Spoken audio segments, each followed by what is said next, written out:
Mr. Smith, Mr. Smith? Ms. Tanner, Here. Mr. Burke, Mr. Bender, Mr. Corbin, and Mr. Strickland. We have a quorum. Thank you. Okay, first on the agenda is the monthly finance report. Annie? Good afternoon. So for this month, we have the same reports as always.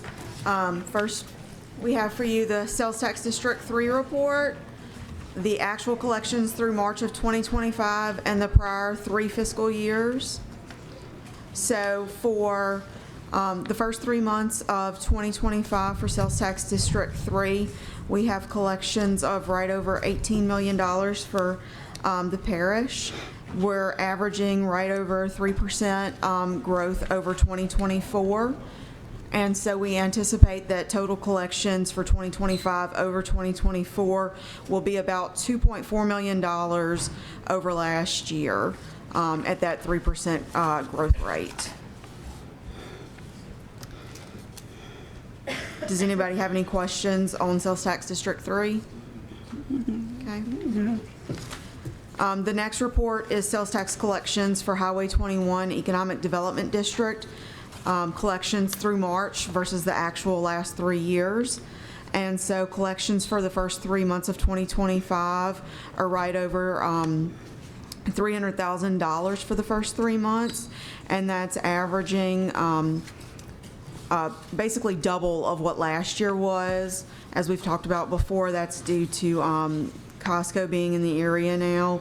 We anticipate that total collections for 2025 will exceed 2024 by about $460,000 for the year, and that we'll get in that $1.3 million mark for the year for sales tax and Highway 21. Any questions on that? Okay. The next report for you is the operating and grant funds, the projected fund balance for fiscal year 2025. I am just getting all the noises. As of April 30th of 2025. So if you take a look at this report, the auditors, just so you know, it starts with the unaudited fund balance. The auditors are coming back the next week to continue work on the audit.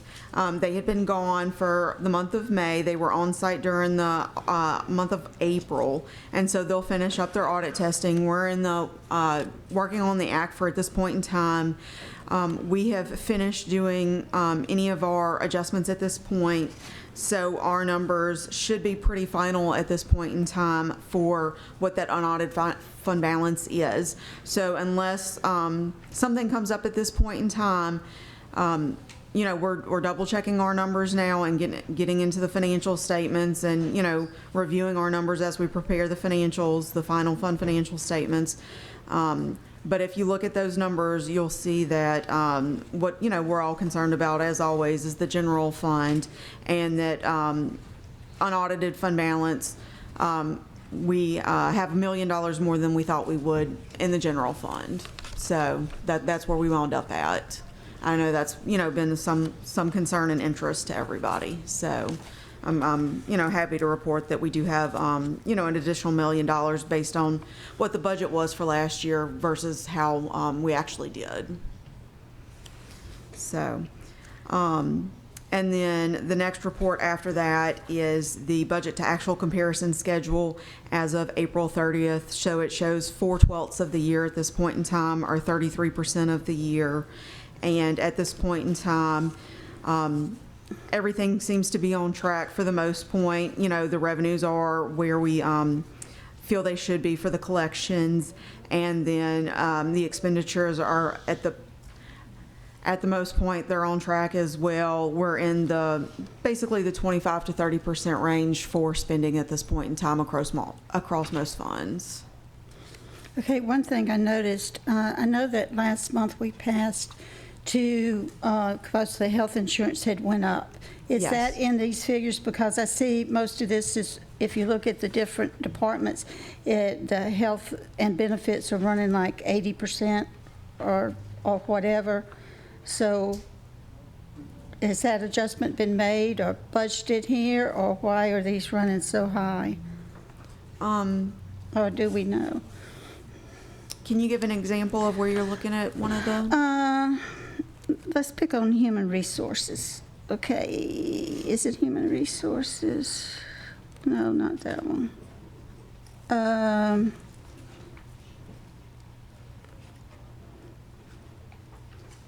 I reading the wrong line, I wonder?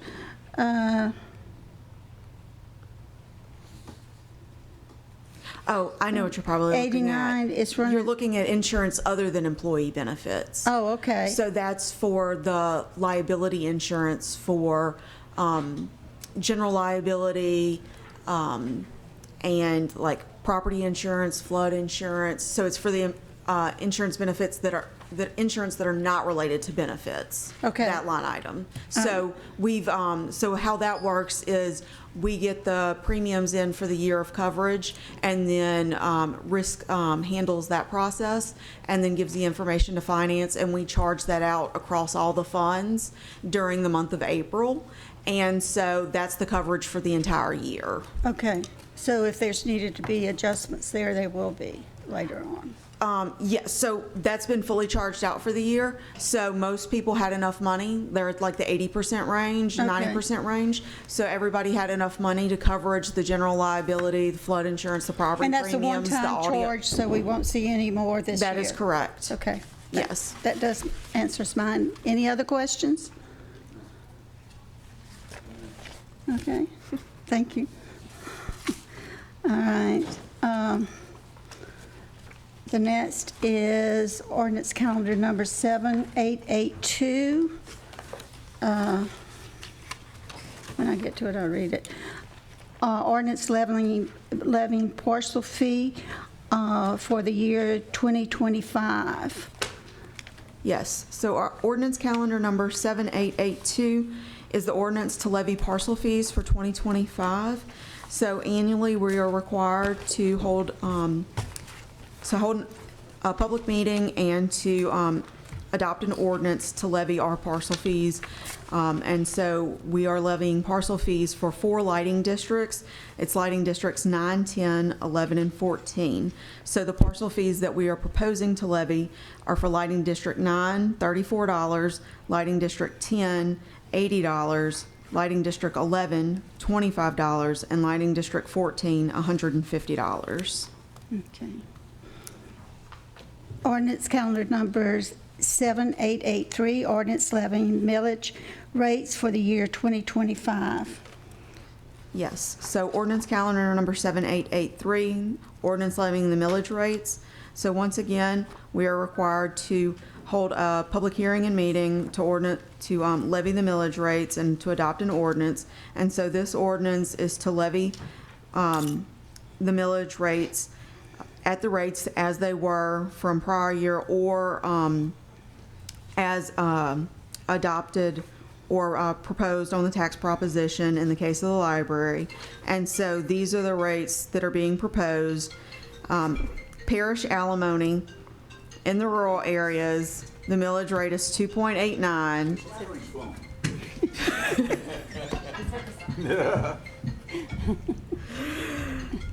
Parish alimony in the cities, 1.44. I'm gonna start counting now. How many more interruptions? How many more do y'all think I can get? Your training's over. Have I passed? Drainage maintenance, 1.56 mills. Animal services, 0.93. Library, 4.35. Council on Aging and Stark, 1.69. And Lighting District 6, 1.94 mills. Any questions? Mr. Smith? Yeah, I had a question going back to the lighting district, the parcels. Are all those parcel fees the same as they were, or did they increase? So that's a great question. So for Lighting District number 9, it's an increase of $2 over the prior year. Lighting District 9, that is actually the, let me flip. Yep, there goes my phone. So I just added to the noises myself, y'all. 2025 is the last year of that levy, and so this will allow us to to be able to fund the district through 2026, and we'll need to see about either renewing that parcel fee, going back before the voters, or taking another action to decide what we're going to do with that district. So by increasing it just a little bit, we'll be able to fully function through the year 2026. Lighting district number 10 was, number was that? What just number went was that? out in March. What parcel, lighting district number what? 10. 10? I'm sorry, I didn't understand you. Go Yep. ahead, so it was Yep. 80? She's from the country. Yep. Just, let's go. So lighting district 10, which is in the Hunters Creek area or the Evangeline Oaks subdivision. We just went out for that in the vote in March, and it was adopted by or approved by the voters. And so it was $50 prior to this year, and it is now $80, which was approved by the voters this year. Okay. So that's what is being levied at. Lighting districts number 11 and 14 are at the same rates as prior Good year. deal. Thank you. Okay. All right. Any questions on the millage rates on 7883? Okay. Ordinance calendar number 7884, ordinance levying increased millage rates for the year 2025 for animal services. All right, so ordinance calendar number 7884 is to propose an ordinance to levy an increased millage rate for animal services. The millage rate is currently at the adjusted rate of 0.93 mills. The maximum levy for animal services is 1 mill. So we are proposing to increase that millage rate from 0.93 to 1 mills, or an increase of 0.07 mills, in order to be able to provide additional support to the animal shelter, because we need the funds to be able to support the life-saving efforts and to help maintain their no-kill status, as well as, and I'm flipping to the administrative comment there, to help fund the expenditures for the fund. As shown on the 2025 adopted operating budget ordinance, operating expenditures exceeded revenues by approximately $500,000.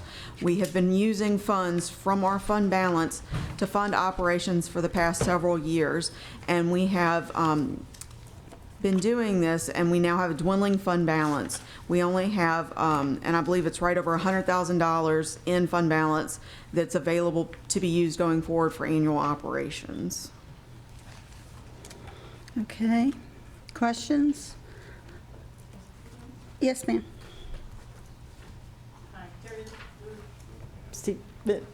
Terry Lewis Stevens.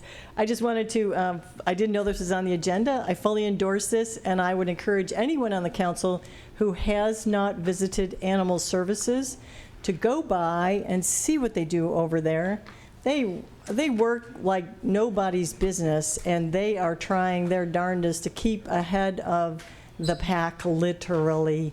So, and if you speak to any of your constituents around the parish, you will find that people in St. Tammany Parish love their animals and love that we are a no-kill facility, probably more than they care about all sorts of other things I could list if I had to. So I really would encourage that you do this for them and go by and visit their facility to show them that you do support them. Your constituents will thank you. Thanks. Thank you. Ordinance calendar number 7885, ordinance levying increased millage rates for the year 2025 for drainage maintenance. Ordinance calendar number 7885 is an ordinance proposed to increase the millage rate for drainage maintenance. This is to increase the millage rate from the adjusted millage of 1.56 mills to the maximum available levy of 1.69 mills, which would be an increase of 0.13 mills. This would be critical to be able to finance all of the projects that we need to be able to do parish-wide for drainage maintenance. If you look at our capital budget for 2025, the capital improvement plan shows over $113 million in drainage projects that would be aided in being able to finance these projects from the increase in this millage. Thank you. Any questions? Okay, could I have a motion to put, what is it, ordinance calendar number 7882, 7883, 7884, and 7885 refer to the full council? So moved. Second. All in favor? Aye. All opposed? Motion carries. Okay. Ordinance calendar number 7892, ordinance to amend the 2025 operating budget amendment 10. All right, ordinance calendar number 7892 is the amendment number 10 to the 2025 operating budget. This amendment is to amend the budgets for the Drainage Maintenance Fund and for the Highway 21 Economic Development Fund. So for the Drainage Maintenance Fund, this is to amend the beginning fund balance from the projects that we closed during fiscal year 2024 to increase that beginning fund balance by $2,520,580. And that will allow us to be able to fund additional projects during 2025. So we're able also now to fund this project that we're going to transfer out $984,500 to the LA 59 area drainage project.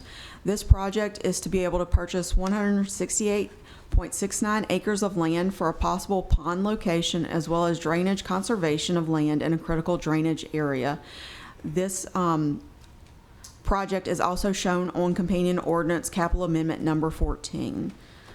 The amendment to Highway 21 Economic Development Fund is for $251,000.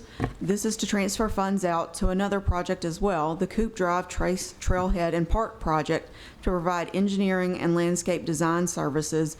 And this will also be on a companion ordinance, capital amendment number 15. Okay, have a question on that, and I think this is probably for Ross. We have a master plan on this? And are we going out for more money to do the master plan, or? So I have a memo here. Christine, would you mind? I have, I don't know, 4 or 5 of them, whoever's on the committee. Looks like I have 5 of them. Do you want me to give a little background on this really Yes. quickly? Mm-hmm. Okay. So this is an updated memo from February was the original. I updated some text today for May 28th for the June meeting.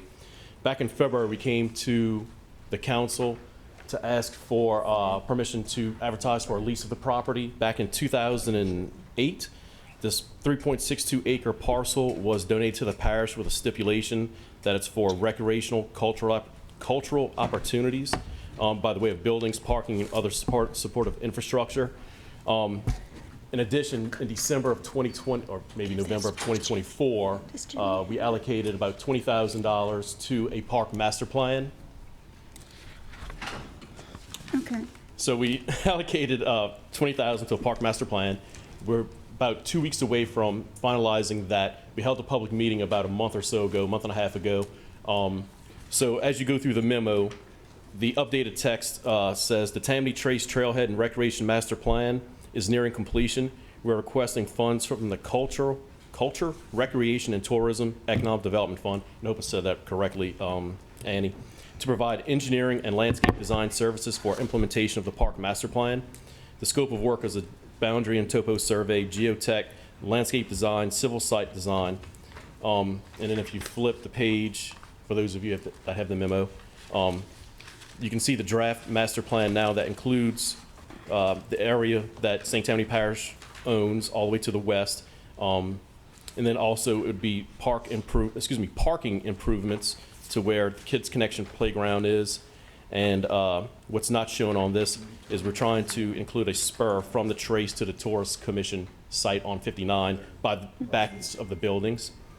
So the new text on the last page would be working with the Department of Culture, Recreation, and Tourism of the Louisiana Office of State Parks. We have an opportunity to utilize funding for construction. However, the National Park Service didn't think that would come up again in this meeting, but it did. However, no longer accepts conceptual level designs, so they need full engineering designs for construction match dollars. And this is the same program we're using for Lacombe Trace and Trails. That project ended up being a $1 million to $1 million match that we got for construction from the state.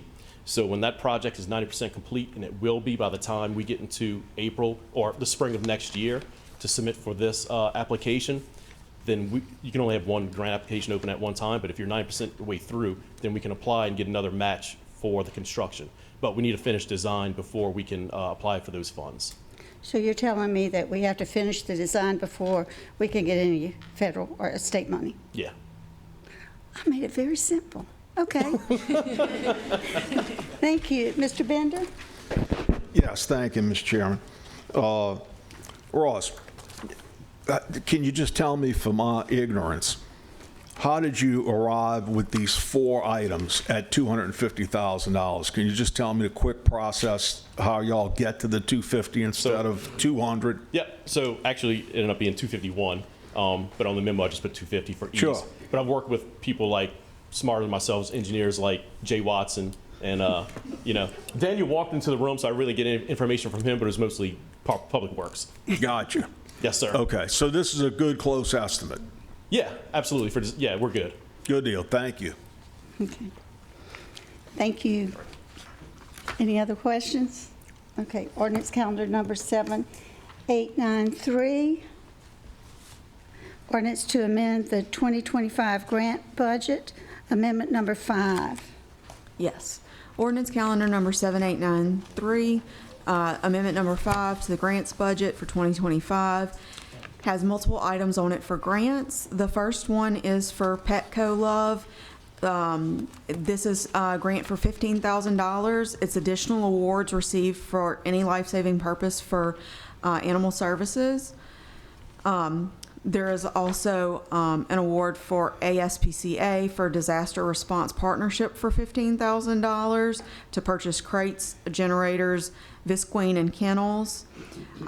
We're also transferring for HUD entitlement $205,000 of awards there from unobligated money to the Alton Water Interconnection Project, and we'll see that on companion ordinance capital amendment number 16. For HUD, we received the Continuum of Care Fiscal Year 2024 award for $166,376 for rental and utility assistance to low-income individuals. We're also transferring a portion of OCD. We had Restore Act funds. We're transferring $1,487,217 of that to the Fishing Pier Boat Launch and Recreation Area project, and we'll see that on companion ordinance capital amendment number 15. And then the final grant on this amendment number 5 is from DOTD for the General Aviation Maintenance Program for fiscal year 2025 at $23,306 received for airport maintenance. This grant will fund 25% of specific maintenance expenditures and 50% of other eligible expenditures. Highway 21 Economic Development Fund will pay for the remaining match costs. Any questions? Okay. Ordinance calendar number 7894, ordinance to amend 2025 capital improvement budget and capital assets. Amendment number 14, parish-wide drainage capital assets. All right, ordinance calendar number 7894, amendment number 14 is that companion ordinance to the operating budget for the LA 59 area drainage property project for $1,774,500 for the purchase of the 168.69 acres of land for that possible pond and drainage conservation of land in a critical drainage area. The $1.7 million includes $984,500 from the drainage ad valorem, as well as $790,000 from impact fees. Okay. I guess Daniel could answer this. Do we have any other existing drainage projects along LA 59 that this can be included? And we really need to spend 1.7 for for a pond, for land? So I guess the best way to start this is Department of Engineering, Department of Public Works get, approached. Hey, Councilman, I think in this case it was Councilman Phillips, and it went to President Cooper as well. Somebody owns a parcel of land, says, is this something that the parish would be interested in purchase? Whether from a drainage feature that cuts the site in half, something to that effect. It might not be the best to put into commerce. So we were asked that on this. We did an appraisal. That's where the value comes from it. Again, engineer mind on my end says if we're going to look at things, let's develop a set of criteria that we would evaluate these kind of things. This one, so I'd say the criteria would be, is the property located in a critical drainage area in the parish? Is the property located in an area with documented flooding issues? Is the property a direct impact to an existing parish project? Does it have a willing landowner? We're not going to take people's land to preserve land for drainage. Let's see, I covered all of my notes. So in review of that, this land satisfies all those requirements. So you have, we've done a sustainable growth pilot study that was in this area as well. That drainage evaluation identified a blockage at the Tammany Trace. The railroad existed way before most of the development even existed in the area, but it does show that the trace offers, again, water backs up at the Tammany Trace flowing downstream. So we can't open up the crossing at the Tammany Trace without flooding everybody downstream. This property is immediately downstream and would offer the, I guess, prime location to store that additional flow of water. If that was increased, it would improve drainage to Duval Estates, prevent flooding to Lockmere, Heritage Heights. What? It would be Park Place, Glendale, Rockland Glendale, Road. yes. It'll also, in conjunction with the other drainage area, the pond that you have over on the west side, the Westwood Pond. Yes. Would take out most of that critical drainage area from being built on, and it would keep it, the Chinchuba goes through there and a couple other of the rivers go through there. So we're talking Dove Park Road also is affected by this. So again, like, I guess the first ask Right. for looking at something this is a big ask for the size of the property, but we believe that it will be beneficial, whether it's And not to put it in commerce. yes, but to keep it open. A branch of the Chinchuba cuts right across the property. Okay. And Pat, I think, was this the project you mentioned to me before? Yes. Okay. All right. Mr. Bender? Yes. Daniel, yeah, I'm not opposed to the project, but I have a question. You made a statement that it's a big ask, okay, for the property, but it has great value for us. Yes. My question, though, is when the appraisal is done, okay, please tell me that it's not based upon how much value it is to us. Because what is the land value to anybody that would be interested in it? I'm not an appraiser, so I'm gonna botch this, but it's the land appraisal is based on like uses of property. Okay. But I defer to legal on this, and again, I'm not an No, I appraiser, mean, so yeah, I just handle the paper they give me. That sounds like the correct answer. I just wanted to make sure it wasn't based upon, it is of tremendous value to us, and therefore the price goes up. No. No, like property. Yes. Thank you. Just real quick, Daniel, right next to that, the other part of is how many acres? 50 acres? Yes. And it was appraised for? Close to 3 million. It's right next door, but that's commercial property. So again, like comparing to like property, it would command a much higher price. Yeah. And the critical drainage. Yes. Okay. Right. All right. Thank you. Is that Terry? In case I'm not available next week to speak on this issue, I commend Parish President Cooper and Councilman Phillips for executing this, or perhaps all of you for participating in this. This is a long, long time coming for an area that I happen to know the owners were anxious to help the parish take this out of commerce. They wanted this to happen, to take this out of commerce. I also have the map overlay that shows a predominance of wetlands on this property, so it's the perfect piece of land to take out of commerce if you look at a map at where it is situated between Chinchuba, Tetlures, the Dove Park area that's habitually flooding. It's been a chronic, critical drainage area that needed to be fixed, and we needed that land in order to even contemplate helping the people in my area, not me, the people who live across the street from me that flood every single time it rains. And yes, everyone along Sharp Road, on the north side of Sharp Road, who flood all the time because of this same area. So really and truly, this is money well spent. The parish cannot pay more than market value. That's the law. So I don't think there's any concern about that in particular. And it really is a credit to the parish to take this out of commerce. Thank you. Thank you. Anyone else? Okay. Ordinance calendar number 7895, ordinance to amend the 2025 capital improvement budget and capital assets, amendment number 15, development capital projects. Annie? All right. Ordinance calendar number 7895, capital amendment number 15, has multiple projects on it related to development.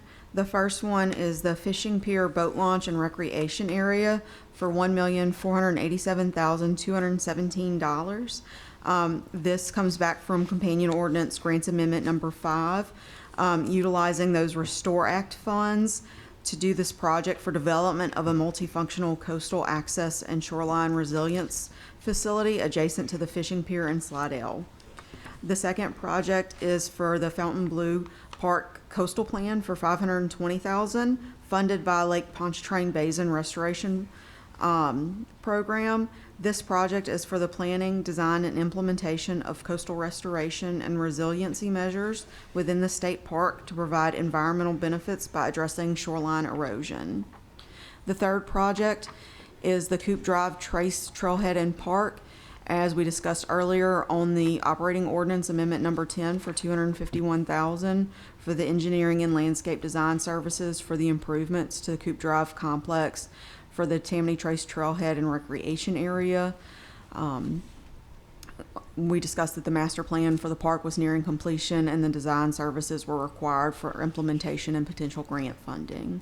And then the last project on this ordinance is the St. Tammany Levee District and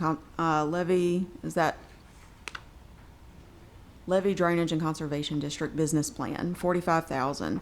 The project will streamline coastal governance, boost efficiency, and improve coordination of services, providing organizational charts and proposed structural programs with responsibilities and potential funding sources. This project will be funded by GOMESA. Okay, 2 questions. First of all, Ross, you want to give your explanation again for the 251? Oh, we good? That's okay. We got it. The other thing, could we have, you mind sending the GOMESA, what we've used it for, what the balance is, and how, and what the other projects foreseen is? Yes, we have a to us? GOMESA report. Yes, I don't think we've had one in a little while. Thank you. Any questions? All right. And the last one is ordinance calendar number 7896. Ordinance to amend the 2025 capital improvement budget and capital assets, amendment number 16, utility capital projects. Yes. So ordinance calendar number 7896, capital amendment number 16 is for 2 projects related to utilities. The first one is the Alton Water Interconnection for $205,000. This is being funded by HUD funds, and this was also from companion ordinance grants amendment number 5. This budget amendment is for funding for the emergency repair of the Alton water well, and work can now be completed following the completion of that emergency installation of the new water line that we had done previously. I do want to point out that we need to make one change to the administrative comment. It referenced the grant number as F2308, and it should be F2410. So we need to make that adjustment on the administrative comment. The other project on this ordinance is for Slimmer Road sewer installation for $240,000. This will be funded by an EPA grant, and this project will design a gravity sewage collection system for an unsewered area to serve approximately 90 homes along Slimmer Road. Construction of the project would eliminate approximately 36,000 GPDs of wastewater discharge from individual on-site sewage disposal units to roadside ditches, Ponchatoula Creek, and Chafuncta River. Construction would come sometime after this design for $240,000. Thank you. Mr. Corbett? Do we have any rough estimate of what the cost would be to actually put that sewer system in place? Tim?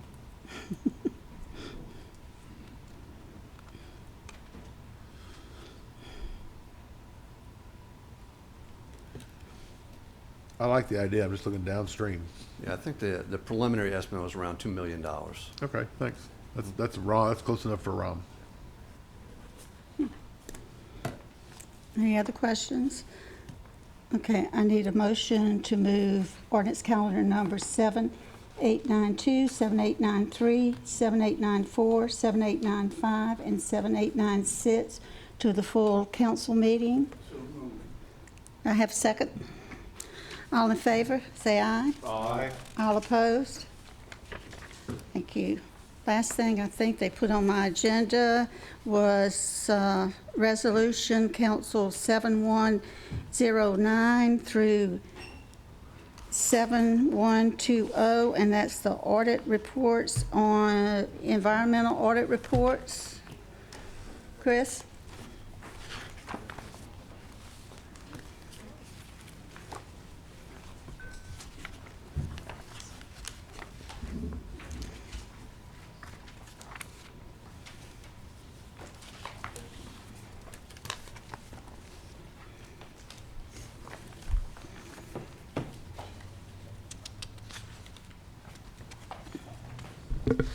So, All of these, item 5 through 16, is different environmental audit reports. If you want to kind of tell us what this entails, what the audit reports entails. okay, so the municipal wastewater pollution prevention environmental audits, which is what you have in front of you, are resolutions that the utility, it's part of our discharge permit with DEQ, is that we have to submit these to the parish council, and when you acknowledge them through resolution, it's stating that you are aware of what we're doing with the plants and what the status of them are. And it's a numeric metric. There's not a, this score is good, this score is bad, but you go through and it's based off the quality of the effluent that comes out, the amount of sewer spills in the collection system or at the plant, the age of the plant, development coming into the area, improvements being made to that plant or the collection system, and it captures that information and allows you to present it in a numeric format. And so you look at more of a trending item as far as how it progresses over the years. I can pull one up, I think, maybe put it on the screen to give you a detailed view we can walk through one, or if you just want an overview of it, or if you have specific questions, I'm happy to answer those. But essentially, it's acknowledging that we've come before you, we presented that we're doing what we're supposed to do from our discharge permit to comply with LDEQ.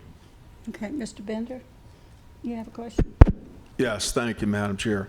So, Chris, I think I know the answer to this. These are your responses and the information is for utilities owned by the parish, St. Tammany Utilities, correct? Yes, sir. It's only specific to the permits that we own and maintain and the wastewater treatment plants that we own and operate, and it's specifically for our major plants. So even though we've got a number of plants, I think we've only got 11 MWPPs that we do. Perhaps I should ask Tim this. but I'll throw it out there. Do we get these same reports on private systems that are operating throughout the parish? Because as you know, we have many of them. Yes, sir. So I'm not aware of us receiving from other entities. I would guess they submit them all to DEQ, similar to we do. But I guess that'd be a question for Tim.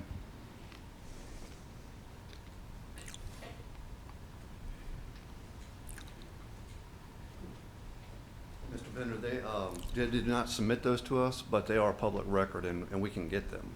Okay, do you get them periodically to see how these private companies are operating as far as affluence, et cetera? No, I haven't been doing that research, but certainly if you're interested in it, I can provide that to you. I think that would be great. I appreciate it. Thank you. Municipal wastewater pollution prevention plans. I know Mansville does them, Covington does them. That's right. I don't know if the privates do. That's a good point. Yeah, I'm not certain that the privates have to do them, because it is a municipal wastewater, MWPP, pollution prevention. Okay, but So I'll have to go. does a private one have to report to LDH, okay, or some state agency as to their success rate or lack thereof? Well, they have to submit their DMRs monthly, and the point of the MWPP, and Chris could tell you, is to come before the governing board of the parish or the municipality to let you know what kind of improvements are being made, where the deficiencies may lie, and report that to the governing board. Okay. So a private utility wouldn't have that, where they're having to get that resolution to submit to the state to let the state know that the governing body of that municipality knows what's going on with their utility. Should we know what's going on with that utility that's private? It's our citizens that are paying for it. Well, and that's what the purpose of the discharge monitoring reports that they have to submit monthly to the DEQ. So they're monitored and they have to report to the state. Okay, thank you. So just to piggyback on that, the discharge monitoring reports are requirements or permits where it's the quality of water that we discharge, the flows, and that all gets submitted to DEQ. But what this is, with the MWPP, it takes an annual view of that. So as opposed to you guys looking at it every month, it takes it and encapsulates it into one document that's submitted to you for review and acknowledgement. Thank you. Mr. Corbett? Chris, does that scoring, does that scoring provide any kind of where it ranks relative to the rest of the state? Or is there something we should be looking at deeper into those reports? So really you'd look and see, was there a large increase over the previous year? So like one of the plants we have this year, because of the permit and with the development going on, is Wadsworth, or is the Gulf South development now. So that plant's been out there for about 20 years. It's never once had flow going to it. There's no building out there currently. However, we did have to submit a municipal wastewater pollution prevention plan for it. So with MWPP submitted for it, it's got a score of 92 points. That's accumulation of age and future development coming in, and then the ability to have sludge pulled off, and then our contract we have for biocide removal. And so it's already got a score of 92, and some of the other plants in operation, been in operation, are like a 110.